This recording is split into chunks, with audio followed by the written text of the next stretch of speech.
और इस बीच श्रद्धा के पिता का कल बयान दर्ज किया गया। भारी सुरक्षा के बीच वो डीसीपी के दफ्तर पहुंचे। डीसीपी साउथ के हाउस खास ऑफिस में स्पेशल कमिश्नर, ज्वाइंट कमिश्नर और केस के जांच अधिकारी भी मौजूद थे। विकास जी कुछ बोलना चाहेंगे क्या?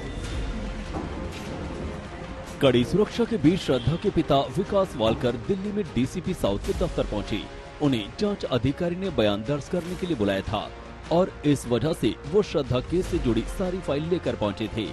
तकरीबन 5 घंटे तक श्रद्धा के पिता का बयान दर्ज किया गया। आज तक ने उनसे बात करने की कोशिश की, लेकिन कड़ी सुरक्षा की वजह से वो बात नहीं कर सके। विकास जी कुछ बोलना चाहेंगे क्या?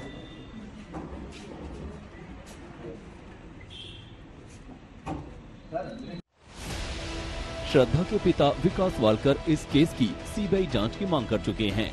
एक इंटरव्यू के दौरान उन्होंने कहा था कि आफताब अब भी पुलिस को गुमराह कर रहा है और इस मामले की सीबीआई जांच होनी चाहिए। साथ ही उन्होंने कहा कि आफताब का परिवार भी इसमें शामिल है। आफताब के माता पिता उसकी हरकतों के बारे में जानते थे। वो जानते थे कि आफताब श्रद्धा के साथ मारपीट करता है।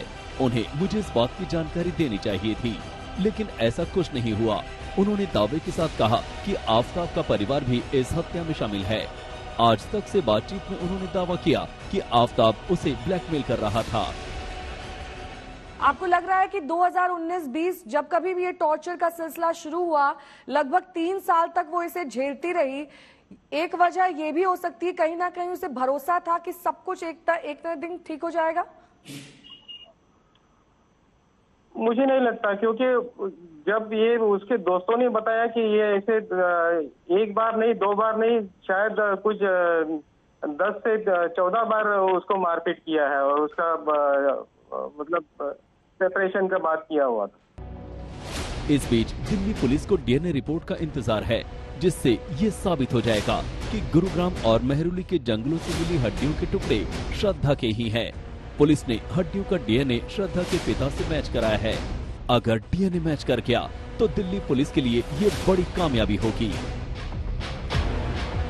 अरविंद ओझा, दिल्ली, आज तक।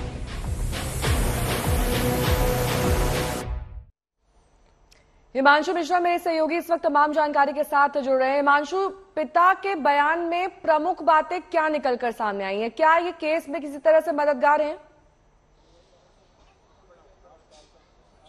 जी देखिए, बिल्कुल मददगार है। सबसे बड़ी बात तो ये कि आफताब और श्रद्धा के रिलेशन को लेकर के जो उन्होंने सवाल खड़े किए हैं, किस तरीके से मारपीट करता था और कब वो मुंबई पुलिस के पास उन्होंने जाकर के अपनी शिकायतें दी थी, ये सारी चीजें उन्होंने बताई हैं। और उसके बाद किस तरीके से सबसे पहले आफताब ने गुमराह किया मुंबई पुलिस को, लेकिन जब दिल्ली पुलिस के पास ये मैटर आया तो दिल्ली पुलिस ने 12 नवंबर को एफआईआर दर्ज की। और उसमें देखिए कई सारी चीजें ऐसी हैं जो सर्कमस्टेंशियल एविडेंस के आगे निकल करके पुलिस के लिए महत्वपूर्ण सबूत साबित हो सकते हैं। उसमें वो अंगूठी जो श्रद्धा के पिता ने अपनी बेटी को दी थी और वो अंगूठी फिर बरामद होती है वो उस लड़की के पास से जो आफताब से श्रद्धा की मौत के बाद मिलने आई थी।